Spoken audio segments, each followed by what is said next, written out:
तो लगता है कि जो निचले वर्ग के लोग हैं वो उनको समानता मिलेगी? पत्रकार महोदय क्यों नहीं मिलेगी? हाँ, कैसे मिलेगी? कैसे नहीं मिलेगी? मेरे साथ कई सारे मेरे दोस्त हैं हाँ। SC ST वाले, उनको तो मैंने आज तक कोई भेदभाव से नहीं देखा। 80 साल में उनको समानता मिल गई। 80 साल तो रिजर्वेशन का आपने 54% चाटा ना, समानता मिली आपको? हमारे JP नड्डा जी जो -40 लाख के नीट में डॉक्टर बनाए, उससे जाके अपना इलाज करवाएं पहले, उसके बाद हम उनका साथ देने के लिए तैयार हैं। आपको चाहिए 99% लाया हुआ बाइनोकुलर लेके ढूंढ के पूरे भारत में सबसे प्रभावशाली डॉक्टर, लेकिन जो बेचारे दूसरे लोग हैं जो अफोर्ड नहीं कर सकते, उसके लिए -40 वाला जय भीम बोलने वाला डॉक्टर। तो भैया हमें ऐसा डॉक्टर नहीं चाहिए, हमें चाहिए पढ़ा लिखा डॉक्टर। लेकिन वो अगर सवर्ण गरीब है तो उसकी फीस सबके बराबर है जनरल की तरह।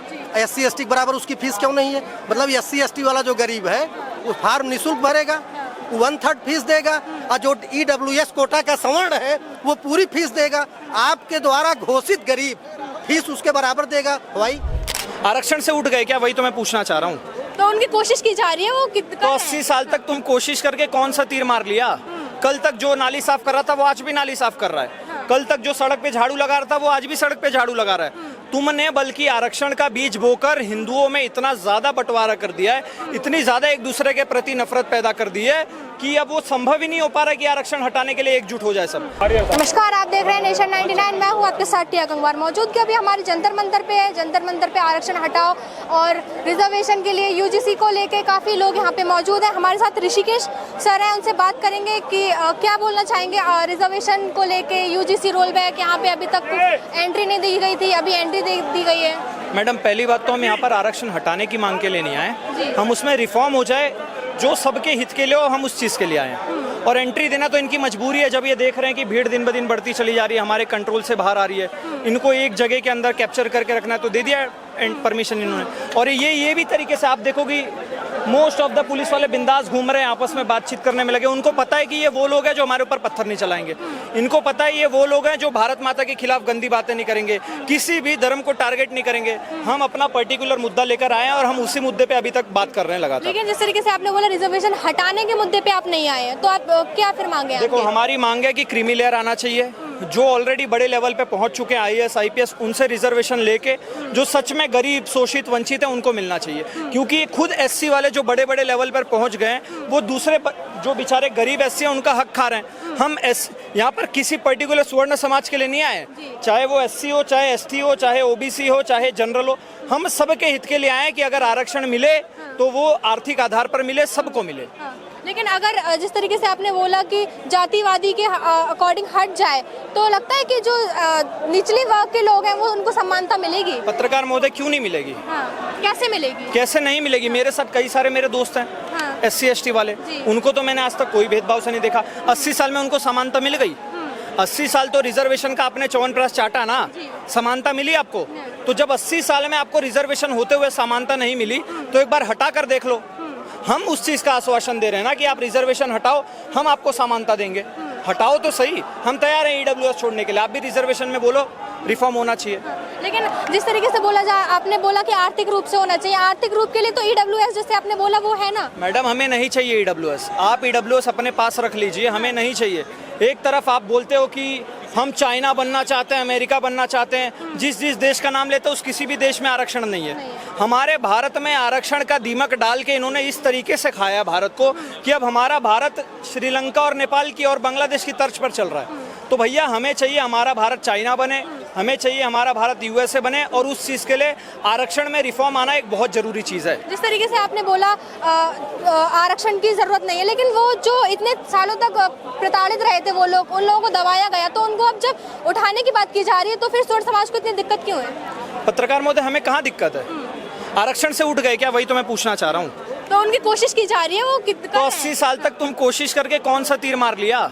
कल तक जो नाली साफ कर रहा था वो आज भी नाली साफ कर रहा है, कल तक जो सड़क पे झाड़ू लगा रहा था वो आज भी सड़क पे झाड़ू लगा रहा है। तुमने बल्कि आरक्षण का बीज बोकर हिंदुओं में इतना ज्यादा बंटवारा कर दिया है, इतनी ज्यादा एक दूसरे के प्रति नफरत पैदा कर दी है कि अब वो संभव ही नहीं हो पा रहा है कि आरक्षण हटाने के लिए एकजुट हो जाए सब। तो मैं चाहता हूँ भैया, एक तरफ जो सरकार चूरन चटा रही है ना कि जात पात की करो विदाई, हम सब हिंदू भाई भाई, तो भैया हिंदुओं को भाई भाई करना है तो यूसीसी लाओ, यूजीसी मत लाओ। आरक्षण में रिफॉर्म करो ताकि सब एक साथ बैठ सके, सब एक ही स्टेज पे आ सके, सब एक साथ मंच पे बैठ के पढ़ाई लिखाई करके आपस में दोस्ती यारी करके साथ में आगे बढ़ पाए। हमारा ये मानना है। तो अभी साथ में पढ़ाई लिखाई नहीं हो रही है? कहाँ हो रही है? -40 वाले डॉक्टर बन रहे हैं और 99% ला के लोग बेचारे बाहर बैठे हुए रिक्शा चला रहे हैं, कोई जॉब कर रहा है, किसी की गुलामी कर रहा है। तो ये है यूनिटी। जनरल कैटेगरी के अगर बात करें जो छात्र हैं वो कहीं ना कहीं पीछे हट रहे हैं इससे, और जो दलित और ओबीसी वाले जो लोग हैं वो इस चीज से आगे बढ़ रहे हैं और इसका इस्तेमाल सही से नहीं कर रहे हैं। पत्रकार महोदय, मैं चाहता हूँ हमारे अमित शाह जी, हमारे नरेंद्र मोदी जी, हमारे बोल रहा हूँ अभी भी, हमारे JP नड्डा जी जो -40 ला के नीट में डॉक्टर बनाए उससे जाके अपना इलाज करवाएं पहले, उसके बाद हम उनका साथ देने के लिए तैयार हैं।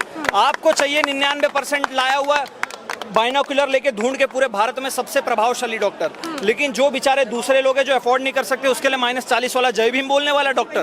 तो भैया हमें ऐसा डॉक्टर नहीं चाहिए, हमें चाहिए पढ़ा लिखा डॉक्टर। और या तो तुम डिग्री लगवाओ उनकी, एक रूल और पास करो कि जो जितना नंबर लाया होगा उतना नंबर का उसको डिग्री दीवार पे लगाना पड़ेगा, तब मानेंगे हम। अच्छा, जिस तरीके से आप बात कर रहे हैं तो पूछना चाहूंगी मैं कि जिस तरीके से आपने बोला अभी, तो क्या लगता है कि रिफॉर्म के बाद में ठीक हो जाएगा सब कुछ? बिल्कुल ठीक हो जाएगा, एक बार रिफॉर्म शुरू तो हो। अब देखो भीड़ धीरे धीरे बढ़ रही है ना, अभी एक सिर्फ चिंगारी थी, अब सरकार चाह रही है कि भी ज्वाला बन जाए, और अगर सरकार ये ज्वाला बन गई तो समझ लो जितने भी अहंकारी लोगों की लंका है इसमें सब जलेगी। लेकिन बात पूछना चाहूंगी आपसे, स्वर्ण समाज के नेता भी काफी हमारी पॉलिटिक्स में है, वो लोग आपकी आवाज क्यों नहीं उठाते स्वर्ण समाज की? पत्रकार महोदय, जब वो पॉलिटिक्स में ही आ गए तो वो तो गुलाम हो गए ना एक पार्टी के। अच्छा। एक पार्टी के नियम के तरह दबे हुए हैं वो, तो पार्टी के हित के खिलाफ वो कुछ बोल नहीं सकते।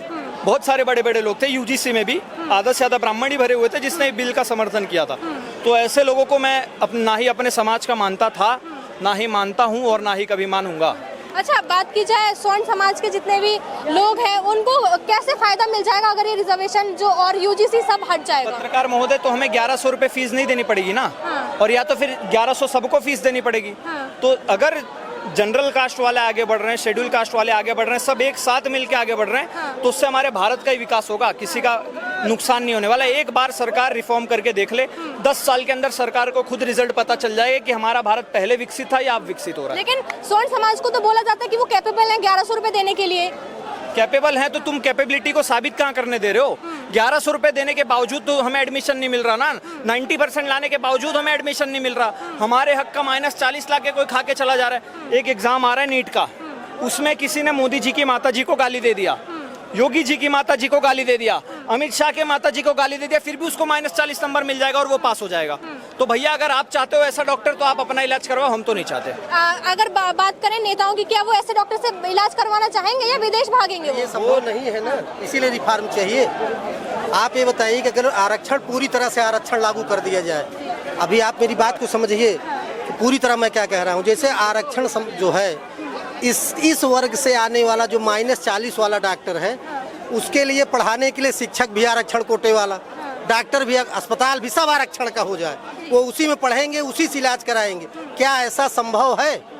यदि ऐसा संभव नहीं है तो रिफॉर्म क्या हो सकता है? अच्छा डॉक्टर पेट में कैंची छोड़ देंगे? तो हमें तो वो डॉक्टर चाहिए जो सही इलाज कर सके ना। आरक्षण उस व्यक्ति को दिया जाए जिस व्यक्ति को वास्तव में आरक्षण की आवश्यकता है। इसके बावजूद उसकी मूलभूत आवश्यकता पूरी करिए आप ना, रोटी कपड़ा मकान शिक्षा सब निःशुल्क करिए, कॉपी किताब निःशुल्क करिए। अंक में कोई अंतर नहीं होना चाहिए।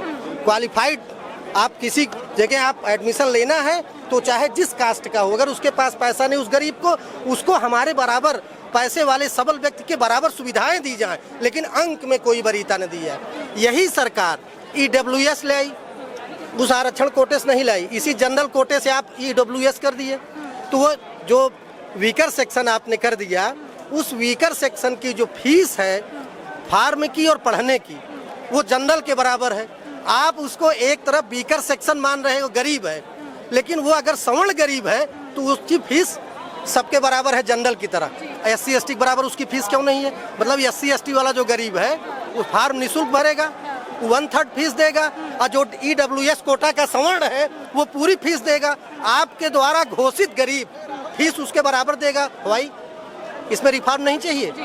आप ये बताइए, 3 प्रकार की सेनाएं आपके यहाँ हैं, Indian army, Indian navy, Indian air force, इसमें आरक्षण क्यों नहीं है? क्योंकि देश की सुरक्षा का मुद्दा है। इसरो मंगल तक पहुंच रहा है, इसरो में आरक्षण क्यों नहीं है? आईबी में आरक्षण क्यों नहीं है? क्यों नहीं है? सरकार जवाब दे। इसलिए क्योंकि आपको योग्य व्यक्ति चाहिए, लेकिन आपको देश चलाने के लिए योग्य वकील, योग्य डॉक्टर, योग्य शिक्षक नहीं चाहिए। लेकिन आपकी बातों से ऐसा लग रहा है कि आप बोलना चाहते हैं कि जो जिनको रिजर्वेशन मिलता है वो योग्य ही नहीं है किसी चीज के। योग्य बनाने के लिए आर्थिक अंक ले आए, तो समान अंक ले आए समान ना। अंक लाए, समान अंक लेकर। बिल्कुल लाए। तो किसी की दास्ता नहीं है। हाँ। बुद्धिमान तो कोई भी हो सकता है। हाँ। उसके पास सुविधा नहीं है, आप मानते हैं ना, तो सुविधा दीजिए। अंक की